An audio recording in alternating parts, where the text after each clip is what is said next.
మల్లెపూల పల్లకి మందార పల్లకి మణికంఠుడెక్కినాడు మల్లెపూల పల్లకి పాట మాత్రం నిజంగా నెక్స్ట్ లెవెల్లో ఉంది. ఎందుకంటే కొన్ని పాటలు అయ్యప్ప స్వామి పాటలు చాలా బాగుంటాయి. అంతకుముందు ఎప్పుడెప్పుడో వచ్చినటువంటి అయ్యప్ప స్వామి సినిమాలో ఒక పెద్ద పాట ఉండేది. అసలు ఎంత బాగుండేది అంటే అయ్యప్ప స్వామి మహత్యం అనుకుంటా సినిమా చాలా సంవత్సరాల క్రితం వచ్చింది, నాకు గుర్తులేదు. కరిమల వాసుని కథ వినరండి. ఆ పాట అసలు ఎంత అద్భుతంగా ఉంటుంది అంటే నేనైతే కారులో వెళ్ళేటప్పుడు అది పెట్టుకొని విని విని విని విని 10 సార్లు 15 సార్లు వినేవాడిని. ఎందుకంటే ఆ పాటలో లిరిక్స్ నాకు చాలా ఇష్టం.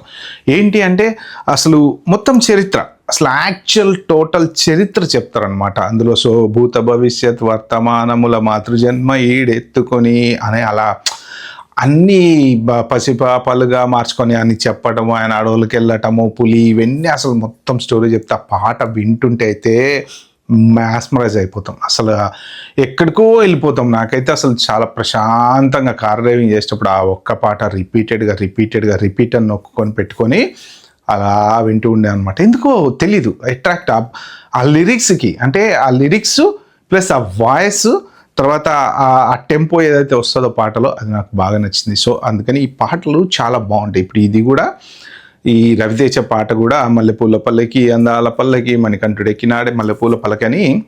అయితే కొంత నెగిటివ్ కామెంట్స్ దేనికి వస్తున్నాయి అంటే పాటలో వాయిస్ మ్యాచ్ కాలేదు రవితేజకి అని అంటారు అనమాట. కానీ ఆ పాట ఒరిజినల్గా ఎవరైతే పాడారో ఆ ఒరిజినల్ వేరే పాట కదా.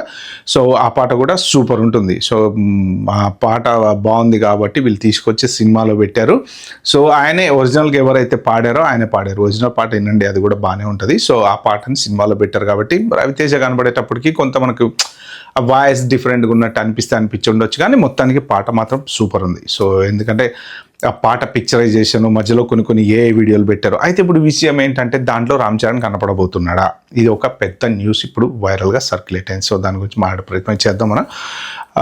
యాక్చువల్గా ఏంటంటే ఈరోజు రామ్ చరణ్ టీం అయితే వాళ్ళు క్లారిటీగా పోస్ట్ అయితే పెట్టారు. మీరు ఫేక్ న్యూస్ సర్క్యులేట్ చేయమాకండి. అసలు ఎందుకు ఫేక్ న్యూస్ జనరల్గా సర్క్యులేట్ చేస్తుంటారంటే సోషల్ మీడియా నాకు ఎవరు దీన్ని ఆపలేరు. ఏది నిజమో తెలియదు, ఏది కాదో తెలియదు. మొన్న రీసెంట్గా చూడండి, ఎవరో ఒక పోస్ట్ ఫేస్బుక్లోనో ఎక్స్లోనో పెట్టారు, రామ్ చరణ్ ఆంజనేయుడిగా ఏది మన వారణాసి సినిమాలో చేశాడు అని చెప్పేసి. కొంతమంది చేశాడు అంటారు, కొంతమంది చేయబోతున్నాడు అంటారు, కొంతమంది పర్ఫెక్ట్గా ఫిజిక్స్ సూట్ అయ్యాడు కాబట్టి రాజమౌళికి తర్వాత ఈయనకి మంచి రిలేషన్ ఉంది కాబట్టి కంపల్సరీ రామ్ చరణ్ చేసే ఉంటాడని చెప్పి అంటారు. మరి ఏది నిజమో ఏది అబద్ధమో, చేశాడా చెయ్యలేదా అనేది ఎవ్వరు అఫీషియల్గా ఇప్పుడు రాజమౌళి టీం వాళ్ళు చెప్పలేదు ఇప్పటి వరకు. కానీ అది చేసి ఉంటే బాగుండు అని ఫ్యాన్స్కి ఫీలింగ్ ఉంటుంది. కానీ చేసాడా చేయలేదు తెలియనప్పుడు ఒక న్యూస్ని మనం, కాకపోతే ఇది ఏంటంటే సోషల్ మీడియాలో ఇవే ఫేక్ న్యూసా ఒరిజినల్ న్యూసా అనేది అఫీషియల్గా ఎవరు చెప్పే వరకు ఎవరు దేన్ని ఏమి చేయలేరు. ఫేక్ న్యూస్లే ఎక్కువ స్ప్రెడ్ అవుతుంటాయి. సోషల్ మీడియా అంటేనే అంత ఫేక్ న్యూస్ కానీ నెగిటివ్ న్యూస్ కానీ అవే బాగా స్ప్రెడ్ అవుతుంటాయి.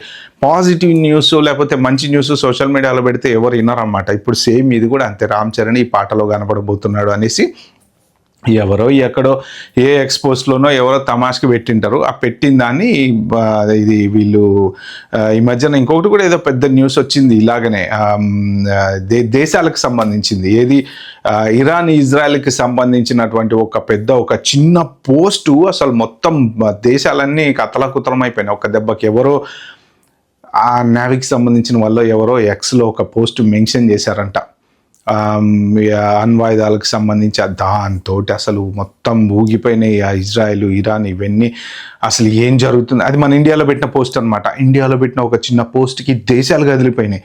అట్లుంటుంది సోషల్ మీడియా. తర్వాత వాళ్ళంతా ఎంక్వైరీ చేసి అవన్నీ చేస్తే ఏంటంటే జస్ట్ ఒక సింపుల్గా తమాష్కి ఎవరో టైంపాస్కి పెట్టినటువంటి మెసేజ్, అది ఫేక్ మెసేజ్, ఒరిజినల్ కాదు. అణ్వాయుధాల గురించి వీటి గురించి నిజమైన జెన్యూన్ మెసేజ్ కాదు అది. సో అది జరిగిందనమాట. సో ఇలాంటివన్నీ సోషల్ మీడియా అవన్నీ ఎలా ఉంటాయంటే దుష్ప్రచారాలు, ఇదిగో పులి అదిగో మొక్క, ఏదో కూర్చొని ఎవరో తమాష్కి పెడతారు. అట్లనే రామ్ చరణ్ది కూడా ఏంటంటే మన అయ్యప్ప స్వామి రామ్ చరణ్ కూడా ఏంటంటే జనరల్గా భక్తి చాలా ఎక్కువ. ఆంజనేయ స్వామి పూజలు చేస్తూ ఉంటారు, దీక్షలు తీసుకుంటూ ఉంటారు. సో అప్పుడెప్పుడు మెగాస్టార్ కూడా చెప్పారనమాట, రామ్ రామ్ చరణ్కి చాలా భక్తి ఎక్కువ, భక్తి పరంగా అన్ని రకాల రూల్స్ ఫాలో అవుతూ ఉంటారని చెప్పి దీక్షలు కూడా అప్పుడప్పుడు తీసుకుంటూ ఉంటారు కదా. ఆ ఫోటో ఎక్కడదన్నా తీసుకొచ్చి పెట్టేసి మళ్ళీ పోస్ట్ వైరల్ చేశారా ఏమైతే తెలియదు, కానీ మొత్తానికి టీం అయితే ఖండించారు. సో దీంట్లో రామ్ చరణ్ కనపడుతున్నాడు అన్నటువంటి రూమర్ని మీరు స్ప్రెడ్ చేయమాకండి, అలాంటిది అయితే ఏమీ లేదని అయితే చెప్పారనమాట. ఓకే ఫ్రెండ్స్, ఈ వీడియో మీకు నచ్చితే లైక్ చేసి subscribe my channel. Thank you, bye, have good day.